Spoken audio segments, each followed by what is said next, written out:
Բարերեկո Live News-ի արկելի հետևորդներ։ 2018 թվականի գարնանը,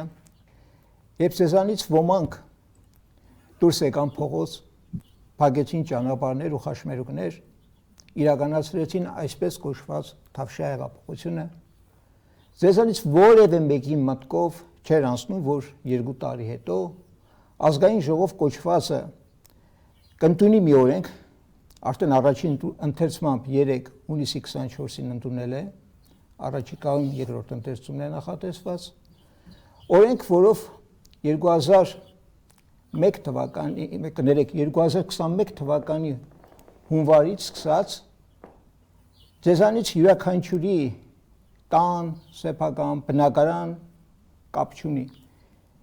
գույքարկը բարձրացվելու է, մարդիկ, որոնք մինչ այդ գույքարկ չեն վճարել, իրենց շենքի կամ սեփական առանձնատան տարիքի մաշվածության պատճառով ստիպված են լինելու վճարել եւ ոչ փոքր գումար։ Մարդիկ, որոնք մինչ այդ մի կերպ վճարել են այդ գումարները, հիմա շատ ավելին են ստիպված լինելու վճարել։ Ուրեմն 3 ազգային ժողով կոչվածը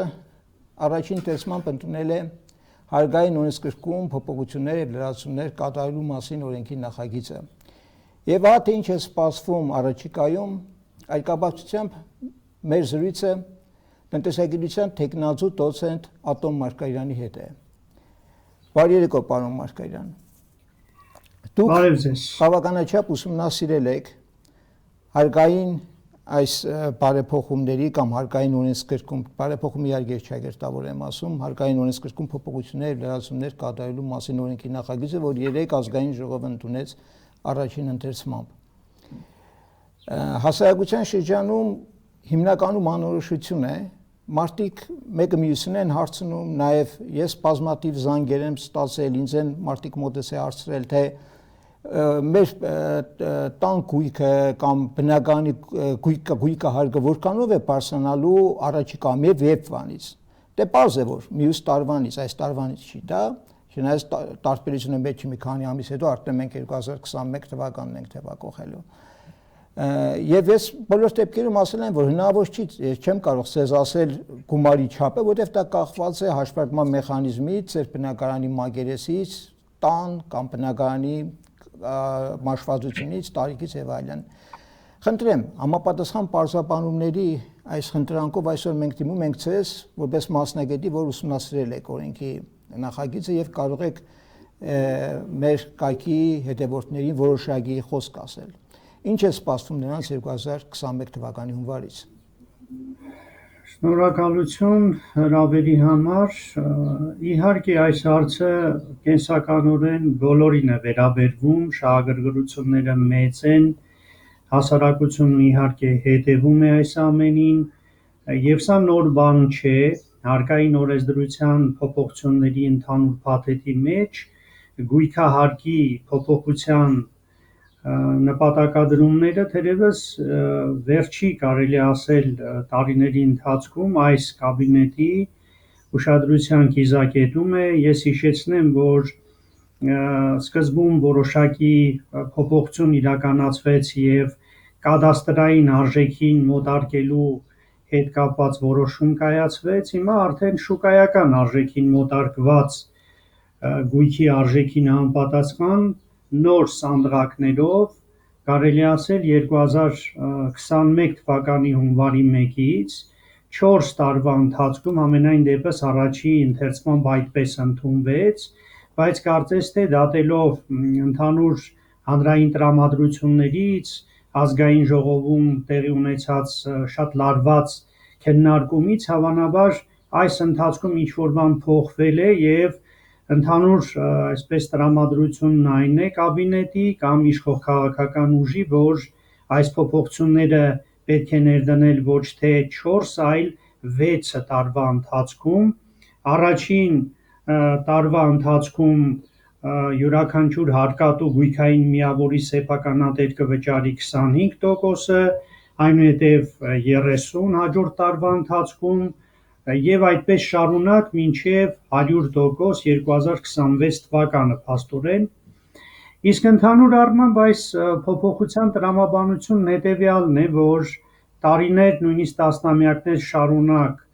թերագնահատվել է փաստորեն գույքահարկի դերը,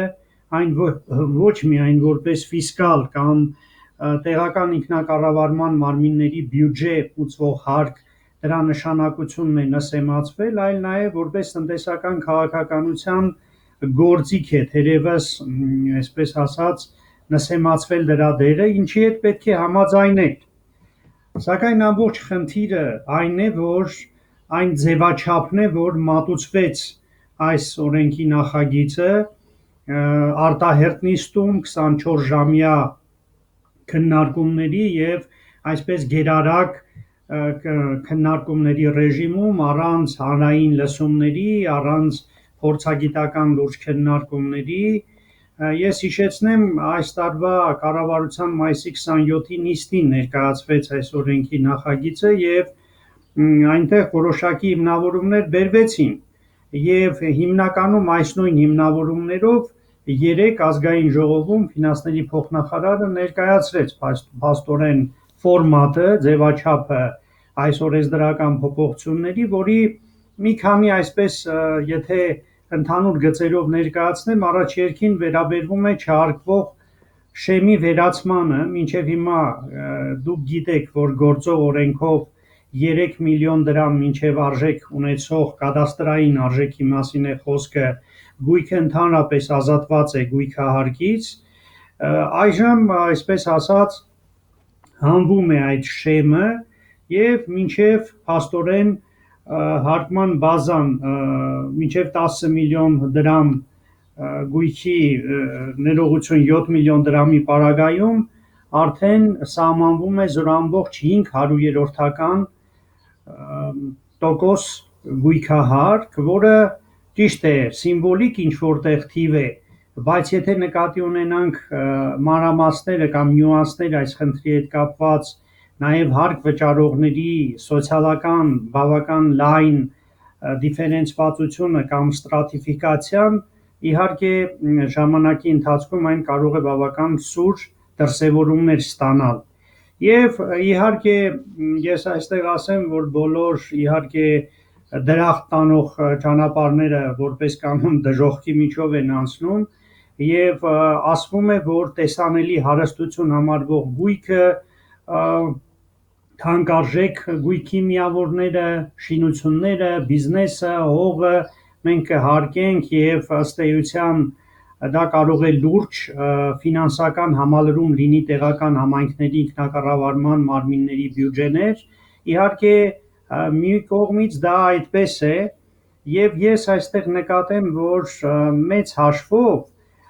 տասնամյակներ շարունակ գույքահարկին այսքան մեծ նշանակություն չի տրվել, որովհետև ըստ էության դա կբերեր տեղական ինքնակառավարման մարմինների հզորացմանը, դրանք միշտ նստած են եղել որպես կանոն դոտացիաների վրա, բյուջետային լրավճարների վրա եւ կախվածություն են ունեցել կենտրոնական իշխանություններից, իսկ այժմ եթե զուտ այսպես զտենք զուտ սոցիալական, տնտեսական եւ այլն ազդեցություններից, իհարկե դա կարող է ուժեղացնել համայնքների բյուջեները, բայց նկատենք, որ հանրապետության խոշորացված ձևաչափով եթե նայենք համայնքների ընդհանուր պալիտրային, ընդհանուր բաշխվածության, համայնքները խիստ տարբեր են։ Կան հարուստ համայնքներ, որտեղ եւ թանկարժեք շինություններ, շենքեր կան եւ խոշոր ձեռնարկություններ, բիզնես, հողատարածքներ եւ այլն, որոնցից կարելի է ակնկալել բավականաչափ լուրջ գույքային հարկեր, բայց եւ կան նաեւ համայնքներ, որոնք չունեն այդ ամենը եւ ստացվում է այդ դիֆերենցումը ընդհանուր առմամբ էլ ավելի կարող է սրել, բևեռացնել իրավիճակը ապահովվածության իմաստով, հնարավորությունների իմաստով եւ կստիպի արդեն դոտացիայի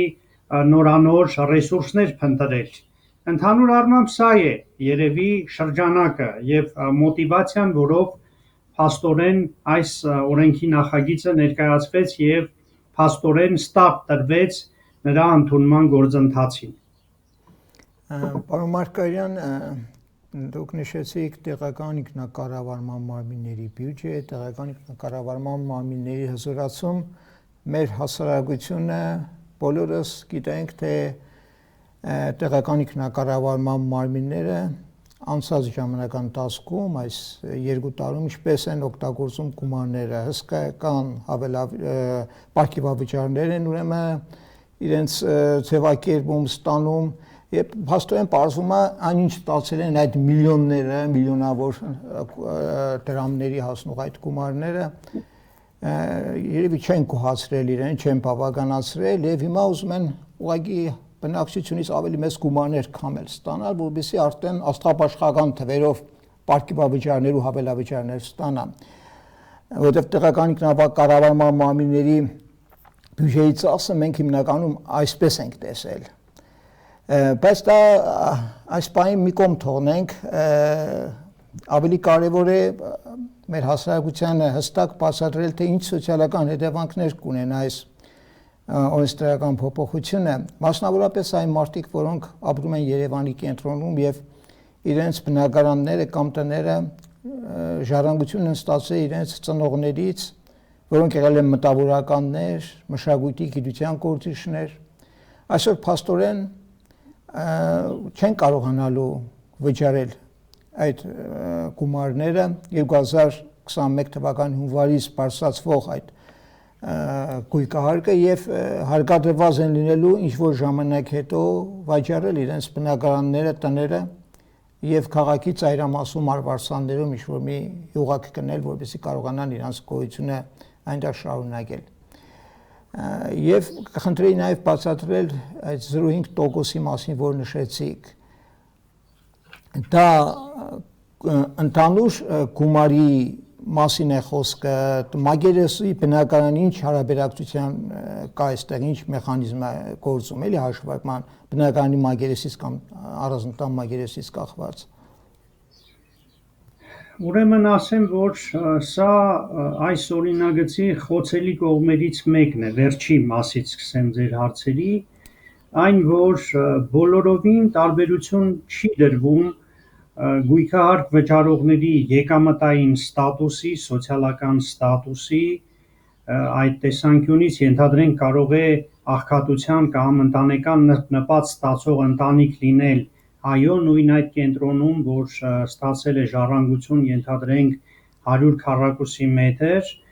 բնակտարածք եւ իր գոտիականության բերումով փաստորեն ընկնում է բավականաչափ բարձր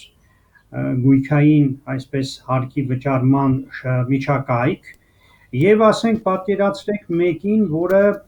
ունի 10 այդպիսի բնակարան քաղաքի կենտրոնում, տվել է վարձակալության եւ վճարում է ըստ էության, նույնիսկ չի վճարում, չի վճարել գույքահարկ եւ ըստ էության ստանում է վարձակալական վճարներ, որոնք գործող համակարգում տեսանելի չեն, որովհետեւ այդ ամենը չի հարկվել լրջորեն։ Այս հարցը քննարկվեց երեկ էլ ընդհանուր տարբեր հարթակներում, լսարաններում, ազգային ժողովում եւս այսպիսի հարցեր բարձրացվեցին եւ ընդհանուր այսպես տպավորությամբ կարծես թե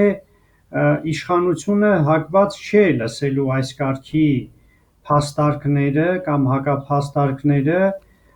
եւ ընդհանուր մոտեցումն այն է, որ եթե մարդը չունի այդպիսի եկամտային հնարավորություններ վճարելու բարձր գույքահարկը,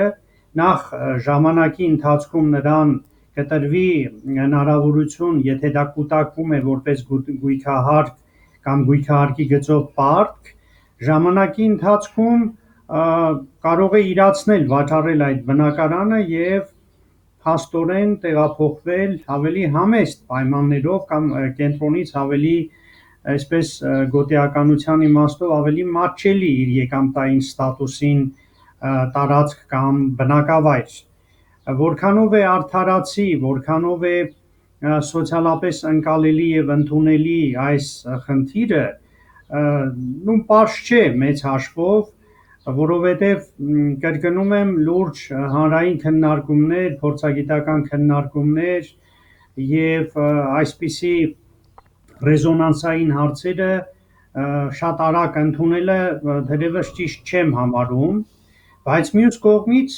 պետք է նկատի ունենալ, որ փորձը միջազգային հուշում է նման դեպքերում բոնուսներ են այսպես տրվում, ենթադրենք եթե մարդը միայնակ է, որոշակի օրինակ բրիտանական փորձը 25% զեղչ է տրամադրվում եւ այլն, այսինքն ժառանգման ինստիտուտի կամ ժառանգման մասին օրենքի հետ զուգահեռ կարելի է կարգավորել այս հարցերը եւ մեծ հաշվով խնդիրները անշարժ գույքի գնագոյացման բավականաչափ այսպես ոչ միանշանակ են եւ այսօր հայտարարել, որ շուկայական գներին մոտարկված արժեքներով մենք այսպես ասած կհարկենք անշարժ գույքը, թվում է թե դա պարզ այսպես շատ հեշտ լուծելի խնդիր է։ Իրականում որևէ անշարժ գույք ինքը սպეციფიկ ակտիվ է, յուրօրինակ է։ Երբ որ ասում ենք այսինչ գոտիականություն ունեցող տարածքում, ասենք մայրաքաղաքի փոքր կենտրոնի նորակառույց շենքում այսինչ բնակարան այս գինը ունի, դրա տակ նախ պետք է հասկանալ ինչ հարկայնություն, ինչ շինություն է, ինչ որոշակի կոնստրուկցիա ունի, ինչպիսի տեղադիրք ունի, այս ամենը այսպես ասած միջինացնել եւ շուկայական պարզ կանոններով գնահատելը շատ այսպես ասած հեռու է ճշմարտությունից եւ այն փորձից, որ գոյություն ունի։ Երբ որ պետությունը, տվյալ դեպքում, երբ որ ասում ենք շուկայական մոտարկված արժեքով, ես հասկանում եմ այսպես, պետությունն ինքը կորոշի շուկայական գինը եւ կասի, գիտեք ինչ, ձեր բնակարանը կամ ձեր առանձնատունը, ձեր օղամասը այսքան գին ունի, բայց ներողություն, դա արդեն շուկայական մոտեցում չէ, դա կոմունիստական մոտեցում է։ Փորձ գոյություն ունի, օրինակ զարգացած երկրներում 10, 15, 20 ընկերություններ կարող են ռիելթորական միջին ինչ-որ գներ սահմանել, առաջարկել տվյալ գույքի համար եւ միայն դրանից հետո պետական կառույցը կարող է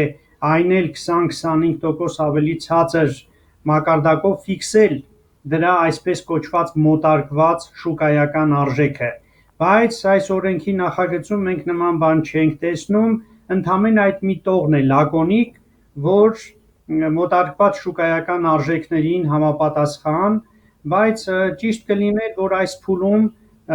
ըստ էության պատասխաններ տրվեին այս հարցերին։ Մենք այս պատասխանները առայժմ չունենք։ Ինչ վերաբերում է սոցիալական ազդեցություններին, իհարկե այդ ազդեցությունները միանգամից չեն երևա, քանի որ կրկնում եմ այն 4 կամ 6 տարվա ընթացքում է ներդրվելու, ենթադրենք ներկա պահին այսպիսի հաշվարկ ես բերեմ 7-8 միլիոն դրամանոց բնակարանը ամենաէժան ենթադրենք այսօր եթե 25% նրա գույքահարկը ենթադրենք առաջարկվող դրույքաչափով 20,000 դրամ է, կվճարի 25%-ը, 1/4 մաս, այսինքն 5,000 դրամը, եւ աստիճանաբար մինչեւ 26 թվականը ենթադրենք 22 թվականին 6,000, 23-ին 7, 24-ին 10,000, 25 թվականին 15,000, միայն 26 թվականին 26,000 դրամ։ Այսինքն ժամանակի ընթացքում ենթադրվում է, որ մարդկանց եկամտային հնարավորությունները պետք է մեծանան եւ գույքահարկ վճարելը այդքան բարդ չի լինի, բայց մի այլ խնդիր էլ կա, որ ընդհանուր առմամբ եկամտային ստատուսը պարզելու, բացահայտելու մեծ անհրաժեշտություն կա եւ այս կաբինետն էլ, այս կառավարությունն էլ է հայտարարել, այդպիսի նախագիծ առաջարկվեց, քննարկվեց կառավարությունում, խոսքը վերաբերվում է երկրի բոլոր քաղաքացիների եկամուտների հայտարարագրման համընդհանուր համակարգի ձևավորմանը։ Դա եւ տեխնիկապես, եւ ֆինանսական առումով, եւ ժամանակի ծախսի առումով բավականաչափ տարողունակ խնդիր է եւ առաջի քայլը թերևս սա պետք է լինի կամ լիներ եւ միայն դրանից հետո կարելի էր խոսել գույքային հարկերի մասին, այստեղ ընդ որում ոչ միայն բնակ տարածությունների, այսինքն բազմաբնակարան շենքերի եւ առանձնատների մասին է խոսքը, այս օրենքը համապարփակ օրենք է, վերաբերվում է նաեւ արտադրական շինություններին, բիզնեսին, անավարտ շինարարության օբյեկտներին, վերաբերվում է հողին, հողատարածքներին, արտադրական նշանակության հողին, նաև անձնական օգտագործման հողատեսկերին, այսինքն բարդ, համալիր եւ լուրջ քննարկումներ ենթադրող, համոզիչ հիմնավորումներ ենթադրող օրենքի սա նախագիծ է, որը պահանջում է, կրկնում եմ, շատ ավելի լուրջ մոտեցում, քան մենք տեսնում ենք այս ընթացքում, պարոն Հովհաննիսյան։ Լավնիսի հարգելի հետևորդներ, մենք վաղուց ենք լսել, որ Միացյալ Նահանգներում, օրինակ Ֆրանսիայում, այլ երկրներում շատ ու շատ մարդիկ բնակարաններ չունեն, ապրում են վարձով։ Իսկ բնակարաններ ունեն օլիգարխները, մեծահարուստները, խոշոր կապիտալիստները եւ այս աշխարհի ստվերային կառավարողները։ Նրանք այդ բնակարանները վարձով տալիս են գրեթե ողջ հասարակությանը, մարդիկ վարձը տալիս են նրանք, իսկ նրանք իրենց միլիարդները գնալով բազմապատկում են։ Հիմա այն տպավորությունն է, որ Փաշինյանական իշխանությունը այդ գլոբալիստական ուժերի կամքը կատարելով նույն իրավիճակն է ուզում ստեղծել նաև Հայաստանում։ Այսինքն մեզ տնանք դարձնել, ստիպել, որ մենք մեր տունը վաճառենք եւ ապրենք վարձով։ Ծոզրակը կտեսնեն, դա չեն տեսնի։ Եթե իրենք այդքանը չեն հասկանում, որ երեկվա իրենց քայլով սկիզբը դրեցին իրենց քաղաքական ինքնասպանության, իրենց գերեզմանափորը դարձան հենց իրենք իսկ, ապա ժողովուրդը շուտով տա նրանց շատ հստակ ու որոշակի կհասկացնի, երբ որ փողոց դուրս կգա ու կսրբի բոլորին։ Սա թողարկաշներին օղանեն։ Շնորհակալություն, պարոն Մարգարյան, մեր հարցերին պատասխանելու համար։ Կարծում եմ, սա այնպիսի տարողունակ եւ հասարակությանը մեծապես հետաքրքրող թեմա է, որ մենք առաջիկայում ելի առիթ կունենանք անդրադառնալու օրենքի նախագծի, մանավանդ որ դեռ առջևում երկրորդ տնտեսությունն է, կարող է այս ընթացքում ելի ինչ-որ փոփոխություններ, լրացումներ կատարվեն, մասնագիտական տեսանկյունից պետք է խնդրենք, որ դուք հետագայում նույնպես լուսաբանեք, թե ինչ է սպասվում մեր հասարակությանը, մեր քաղաքացիներին, ովքեր այսօր բնակարանների, տների սեփականատերեր են։